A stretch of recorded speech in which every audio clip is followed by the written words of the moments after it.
warahmatullahi ta'ala wabarakatuh. Alhamdulillahirabbil alamin wa bihi nasta'inu ala umuri dunya waddin wa ala alihi wa sahbihi ajmain. Asyhadu an la ilaha illallah wahdahu la syarikalah wa asyhadu anna Muhammadan abduhu wa rasuluhu la nabiyya ba'da. Allahumma rabbi shrah li sadri wa yassir li amri wa hlul 'uqdatam min lisani yafqahu qawli, amma ba'du. Fa ya ayyuhal hadirun ittaqullaha haqqa tuqatih wa la tamutunna illa wa antum muslimun. Hadirin sahabat RRTP dimanapun berada, Allah Subhanahu wa Ta'ala berfirman, Bismillahirrahmanirrahim, wa fi amwalihim haqqun lisaili wal mahrumi. Dan pada harta-harta mereka ada hak orang-orang miskin yang meminta dan orang-orang miskin yang tidak meminta.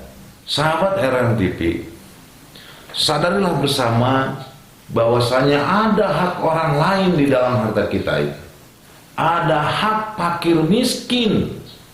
Dan apabila kita tidak mengeluarkan bagian untuk orang lain tersebut, apabila kita tidak mengeluarkan bagian yang untuk orang fakir miskin tersebut, berarti kita memakan harta orang lain, berarti kita memakan harta fakir, berarti kita memakan harta orang miskin. Walaupun dari tangan kita, dari kaki kita, dari keringat kita, kita menerima harta tersebut, namun ada hak orang lain di dalamnya.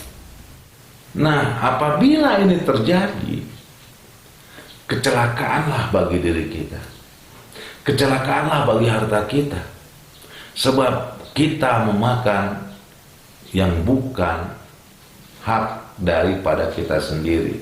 Kita ternyata memakan hak orang lain yang nempel di dalam harta kita. Padahal hadirin rahimakumullah, dari jumlah harta kita, misalnya banyaknya harta kita itu berapa persennya, hanya 2,5% saja yang diminta, hanya 2,5% saja yang bukan hak kita di dalamnya. Namun terkadang dari 97,5% itu, kita malah lebih sayang mengeluarkan 2,5% daripada membelanjakan yang 97,5% ini untuk poya-poya atau untuk kebutuhan yang lain. Bayangkan kita bersama bahwasanya sedikit nempel di dalam harta kita, inilah yang membuat kecelakaan terhadap kita. Hanya 2,5% saja yang menjadi kewajiban kita untuk mengeluarkan dari jumlah harta kita yang seharusnya ada itu. Hanya orang-orang yang kikir, orang-orang yang bakhil, yang merasa terbebani, yang merasa berat untuk mengeluarkan hak orang lain yang nempel di dalam hartanya tersebut. Rasulullah SAW bersabda, bentengilah harta kalian dengan zakat. Obatilah orang-orang yang sakit dari kalian dengan sedekah. Siapkanlah doa untuk bala bencana.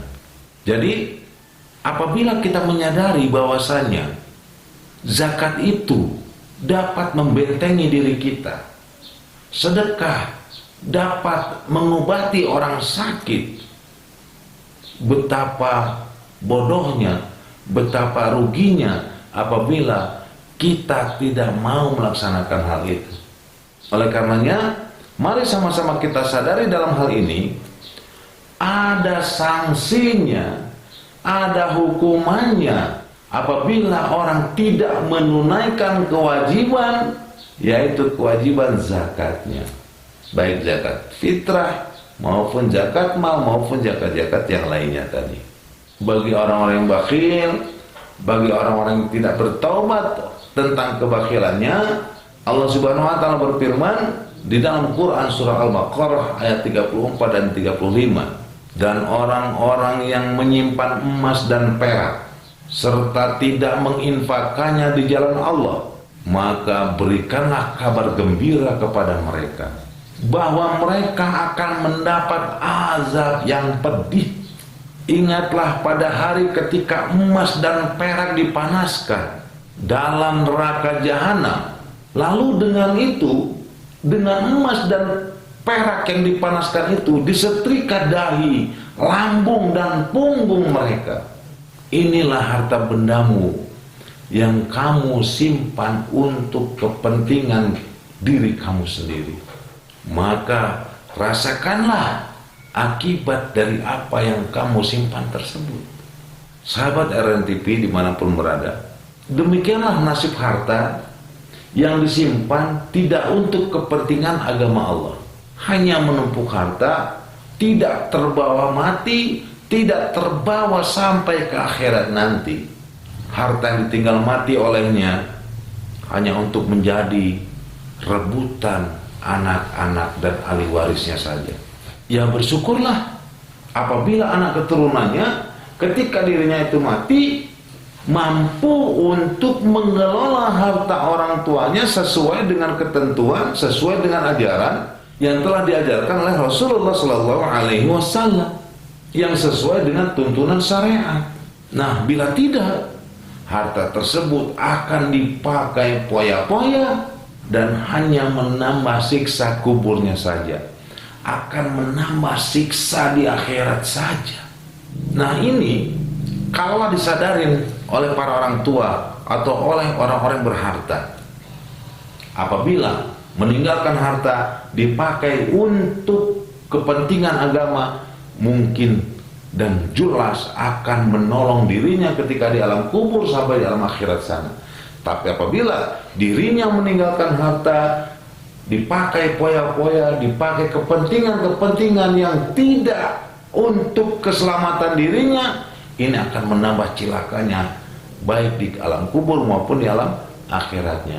Nah, mudah-mudahan hal ini menjadi pelajaran, mudah-mudahan hal ini menjadi bahan pengingat bagi kita untuk mengeluarkan hak orang lain di dalam harta kita, untuk mendahulukan kewajiban kita daripada kita menuntut hak.